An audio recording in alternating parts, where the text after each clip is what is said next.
Many a rich adventure has been planned in a British pub. And where better to begin a story of the sea than a pub with the name of Lord Nelson? This tavern is in the historic town of Hastings in Sussex, and these men are members of the Hastings Old Town Diving Club.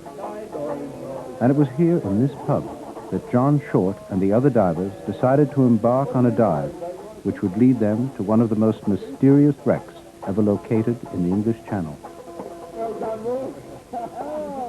Tom, I had another one. Hey, Jeff. Jeff, we was out there diving the other day, getting a net back for somebody.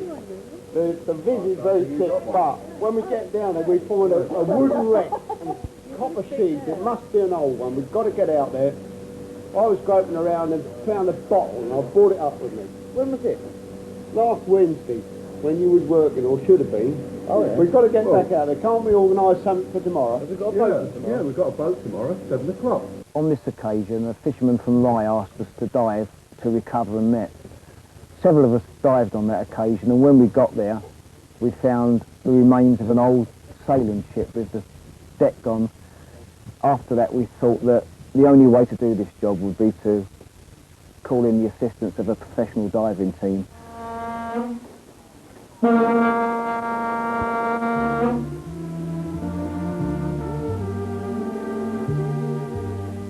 And so, during the summer days of 1983, each morning the trawler Mount Eden, commanded by Captain Ray Todd, left the port of New Haven, crewed by a dozen divers in the hope of discovering the mystery of this wreck.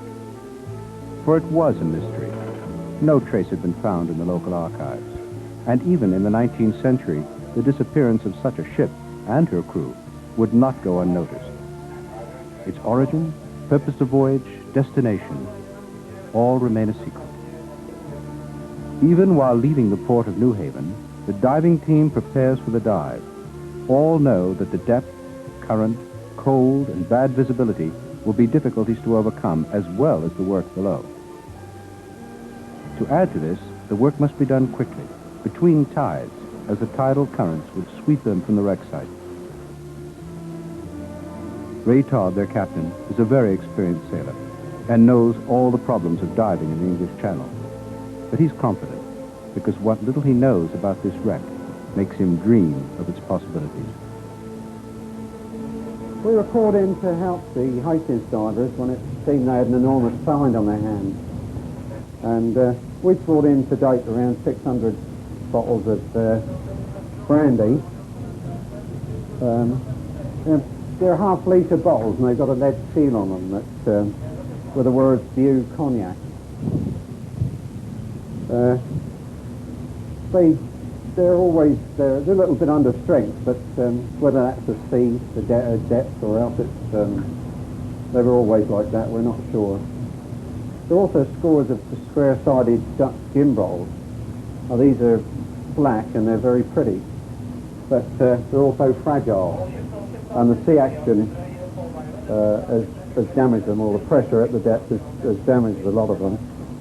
We've also found some what we think are port or coloured liqueur, and but they all contain alcohol, even though they're not nice to taste. We have tasted some, but because they contain alcohol, we have to hand them over to Her Majesty's Customs, and duty will have to be paid on them. We're not sure how many of these bottles there are, but I think a safe estimate will be between 10 and 20,000 still remaining in the wreck.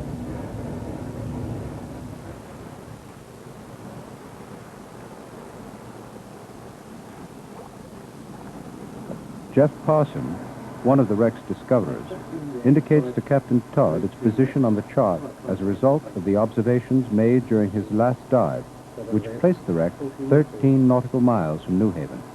From the wreckage, it would appear that the ship sank on a sandbank in a violent storm. And as the years went by, the hull slipped little by little, breaking up all the time until it came to rest at the base of the sandbank in 130 feet of water. This theory explains why only the bottom of the hull, clad in copper to protect it from the marine worms, survived intact.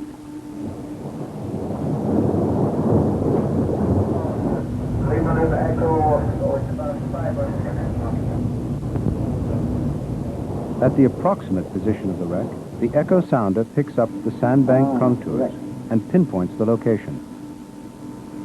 And John signals for the anchors to be lowered exactly over the wreck site.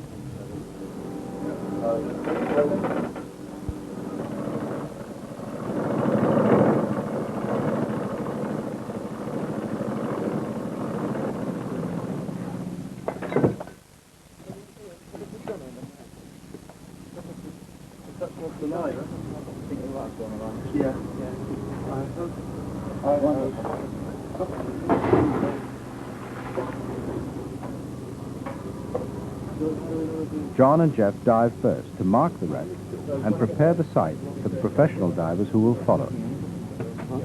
While preparing for their dive, they're worried. Other divers have heard about the wreck as the rumors have spread from pub to pub, and John and Jeff are uncertain as to what they'll find on the bottom. 25 minutes. Okay. Are you working on your decompression meters or tables?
Once down, John sees that there was no need to worry.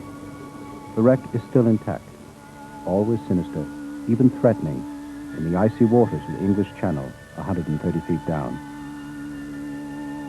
The ship's deck is littered by cases of cargo, many of which have broken open, spilling their contents. Bottles, chains, glasses, pottery, even cases full of guns. What a treasure, thinks John. But what work to bring it all back to the surface. Steve, come over here. Roughly the wreck. The bears are here. The mooring, the Dan line is here, leading up. The flagons are just behind the bow. If you come from there, you'll pass over cognac bottles here. You come to the muskets here, in that area. This box of muskets on this side is loose, and that is the box that we want stropped up. If you dare lift round there and put a strop round that box so that we can lift it. After a briefing by the captain, the professional divers will begin a precise inventory of the cargo to determine which items will be the first to come up. At the wreck's center are some very heavy cases, which were loaded one atop the other and held in place by more cases containing chain. A case of glass, the wood long since having disappeared. Then, one of the large central cases is discovered, and it's full of muskets. Well cleaned, they will have a high value.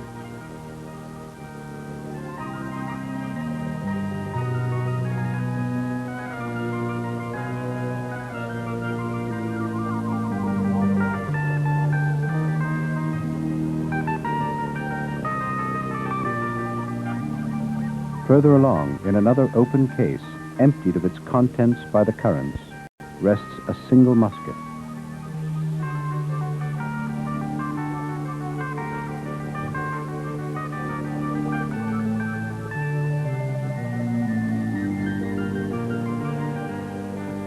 The deck of the wreck is carpeted by thousands upon thousands of broken bottles.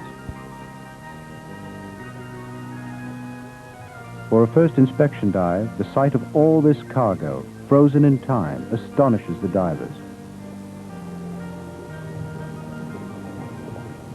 Before surfacing, the divers take one musket and a few bottles. At the decompression stop, a diver gives in to the euphoria of this great discovery and takes a swig.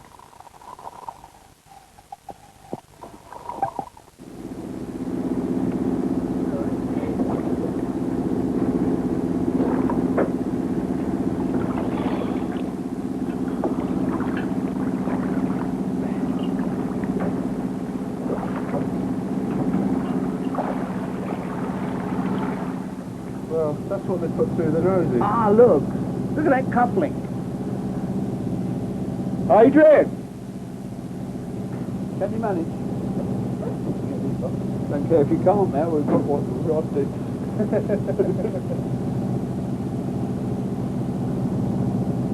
That little one's nice. Yeah. Very interesting. Piece of material. piece of material. Of some description.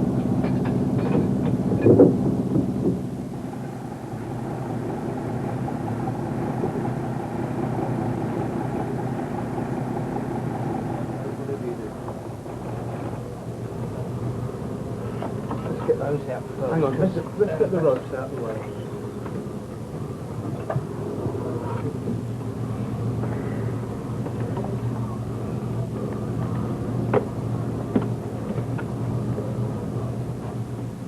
The first exciting find of the day is an elegant, black, square-faced gin bottle.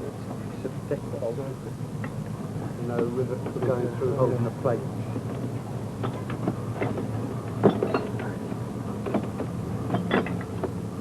That's another bayonet.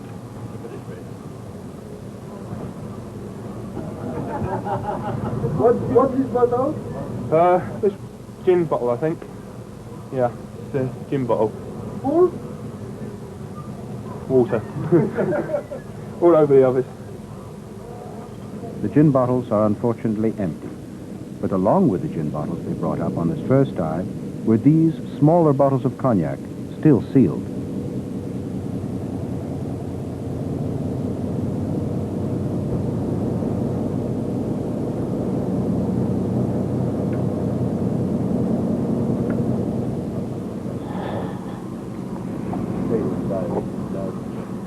Once the exploratory dives are over, the real work begins.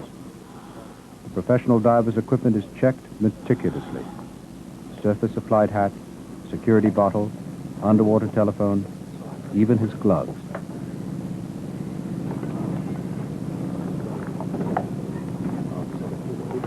As the divers will be on the bottom for long periods in deep water, the decompression chamber is prepared.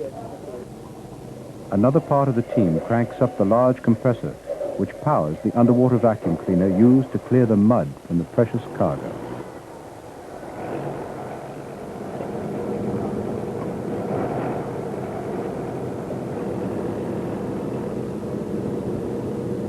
When all is ready, the diver goes over the side. His first task is to recover a case of muskets.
first case is rigged and ready to surface. The diver calls on the underwater telephone for the winch to take up the cable.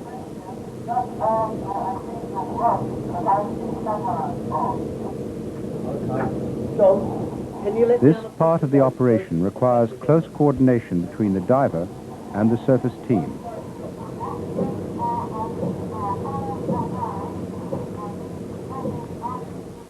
Little by little, the heavy case breaks out of the mud prison which has held it for 150 years. At the center of the wreck, there are perhaps 50 cases piled one atop another. Each case contains 20 muskets, a total of about 1,000 guns. And if they're in good condition, this cargo alone would represent a small fortune. What do you got here? Leave your game to the later, lads. Starting to lift a case of guns now. Better go and see what they're like.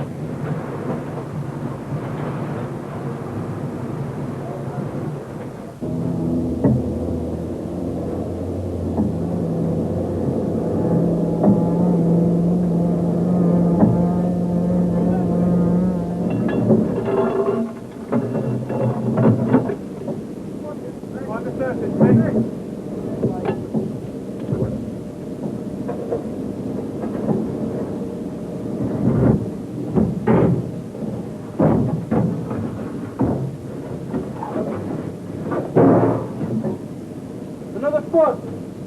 Okay, hold it there. This first case, arriving at the surface, is an emotional moment on board the Mount Eden. It's also a moment of joyous success for the divers. Is it central? Okay.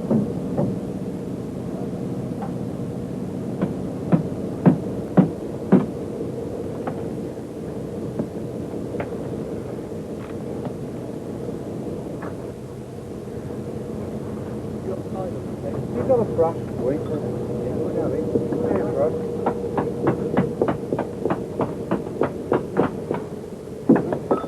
Just as thought, on opening the case there are 20 19th century French muskets, unfortunately very rusted.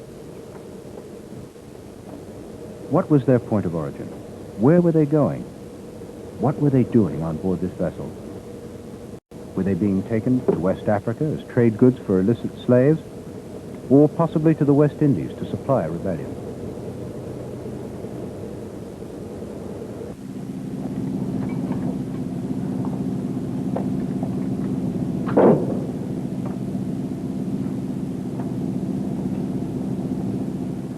Captain Todd personally cleans the muskets, and he knows that each will fetch a sure price, which will be needed to pay for the salvage work. After 1 hour of work at 130 feet, the diver prepares for surface decompression. He must act quickly and enter the decompression chamber, where he will stay for 1 hour.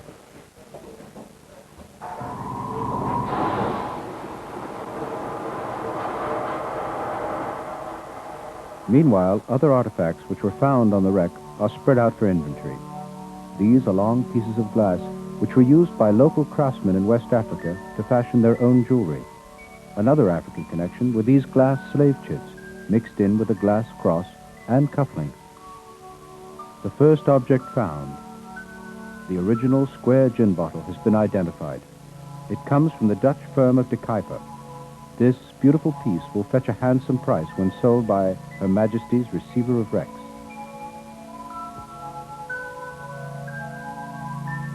Even more unusual in the pickings from this extraordinary wreck are these bottles of perfume and cosmetic preparations.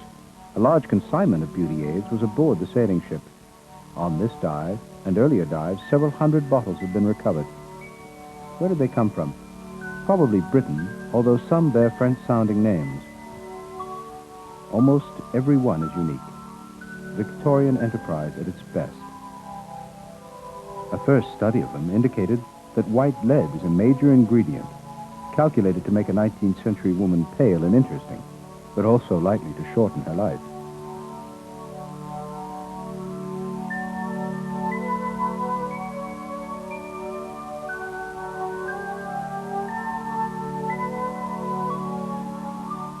Many brandy bottles were brought up in earlier dives, but today the Mount Eden's team have produced the first positive clue to the identification of the spirit. The manufacture of these bottles, in blown glass, was outstanding, as each was a separate entity.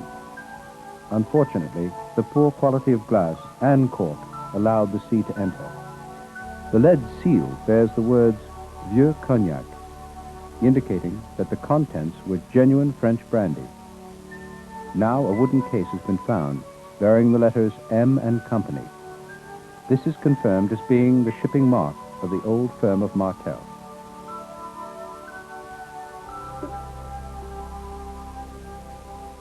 You can still smell that there's alcohol in it, though, can't you? Yeah, we'll have to pluck up our courage and try some, I think. See with that one where it's full, perhaps it's not been contaminated. No. It isn't that bad, is it? Oh. All the best. Cheers. One more. Down the hatch. It does taste like something. Yeah. The last haul of the day proves the most exciting and could be the pivotal find which would date the wreck and identify it. This tombstone, turning slowly in the sun's light as it is carefully brought on board. Maureen McHugh, an enthusiastic amateur marine historian, recounts its significance.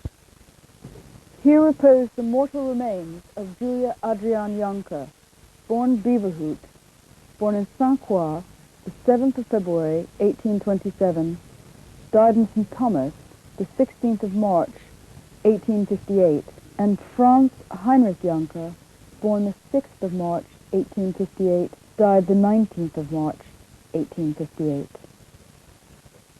So we have a tombstone of a young woman who died in childbirth at the age of 31, and a young son who only lived for 13 days.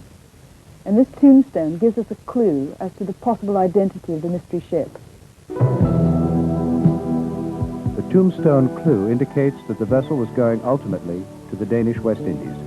Was this mystery vessel, like one of these traders pictured in this 19th century print, under fire from a British warship? Perhaps, but we will never know. A view of the stern of the ship and her rudder indicates she was probably Danish-built, but she may not have had a Danish owner at the time. Again, we will never know.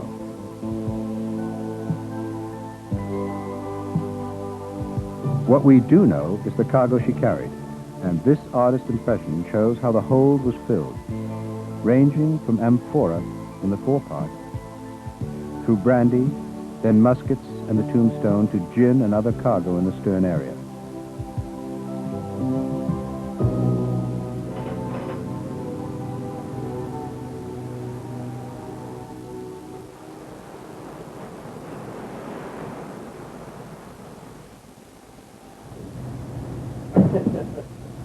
Okay, right.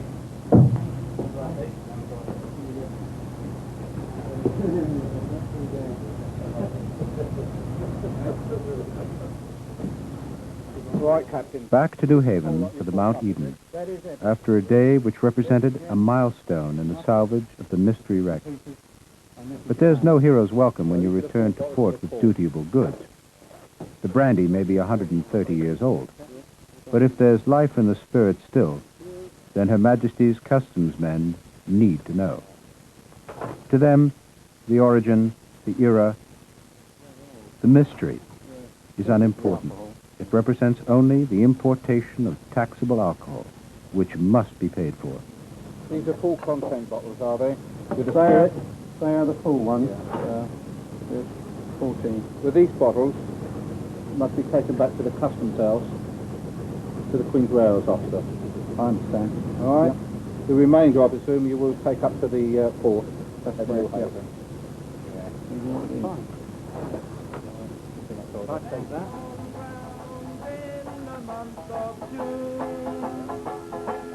And for canny shields we soon were bearing, with 100 crown or the silver star, that we taken from the shores of Erin. Now the work was hard and the hours were long, and the treatment surely took some bearing, and I used to sleep standing on my feet, and I dream about the shore